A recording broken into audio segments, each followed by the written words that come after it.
You see the most recent stuff first.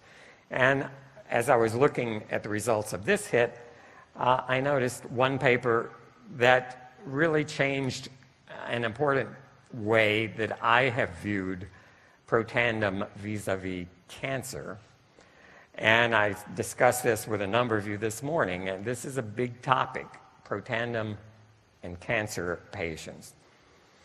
And this paper looks at not Protandim, but curcumin, one of our ingredients. And curcumin in and of itself is a NRF2 activator. Protandim is greatly amplified. It works better than curcumin because we've got the synergy of the 5. But the mechanism is the same. Curcumin activates NRF2. Protandim activates NRF2 more strongly. And just look at the title of this paper, and I think this can speak to you. It's a little obtuse maybe, but you can look at that title and figure it out. Curcumin, the golden spice from Indian saffron. The researcher here is Dr. Agarwal from India, and he has a particular affinity, I think, for Ayurvedic medicine, for traditional medicine from India. He's at Baylor Medical Center in Houston, Texas, well known in the field of NRF2 activators. So curcumin is a chemosensitizer and radiosensitizer for tumors. What does that mean? Tumors are treated with chemotherapy and with radiation. The reason for treating tumors with those two treatments, and they both increase oxidative stress substantially, is that unlike most other therapies that you get from the doctor that tend to make your cells work better, these two are designed to kill cells because your body, if you have cancer, contains cells that are rogue cells. They're out of control.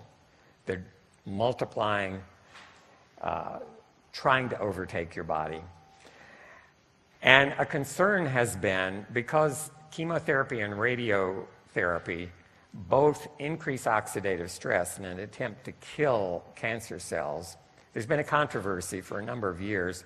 Is antioxidant therapy a good idea here? Because you may actually protect the cells that you want to kill.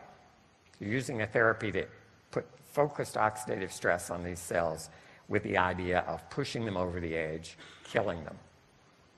And therefore, I have recommended to everyone who's asked me for the last 5 years, should I take Protandim if I've got a cancer diagnosis, I'm about to undergo chemotherapy or radiation therapy? And my conservative response has been, because this is controversial, some scientists argue, don't do it because you may protect the cancer. Others have said, do it because you may protect the other tissues more than you protect the cancer. We didn't really have a definitive answer.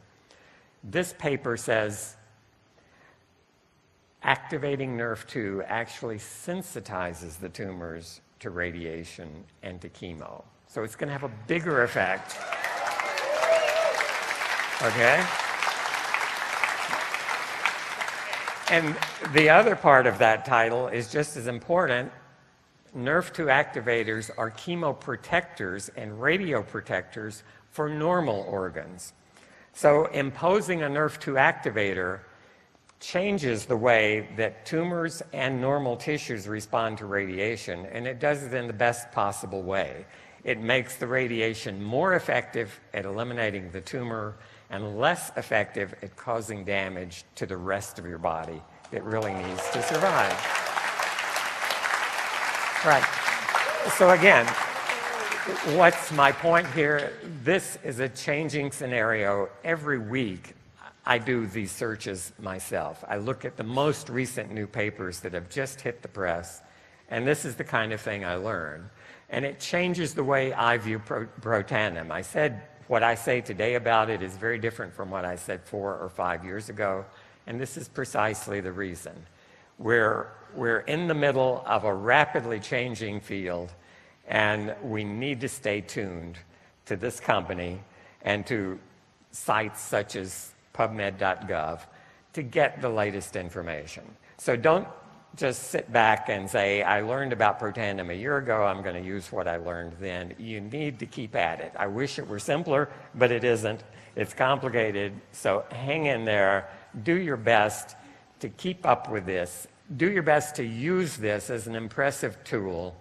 If you sit down with someone who's trying to decide, should I take this supplement or another supplement, a competing product perhaps, flip open your laptop, type in pubmed.gov and say, what's the other supplement you're concerned about or considering? Type it in. Now, some of them actually do have peer-reviewed published studies, not many. Not many products. Most products you type in, you get no hits at all. It's not there. And they may say, well, the company says on their website it does this, it does that. Okay, if it's true, they should submit it to a journal. They should get a peer-reviewed published paper. Then it will mean something.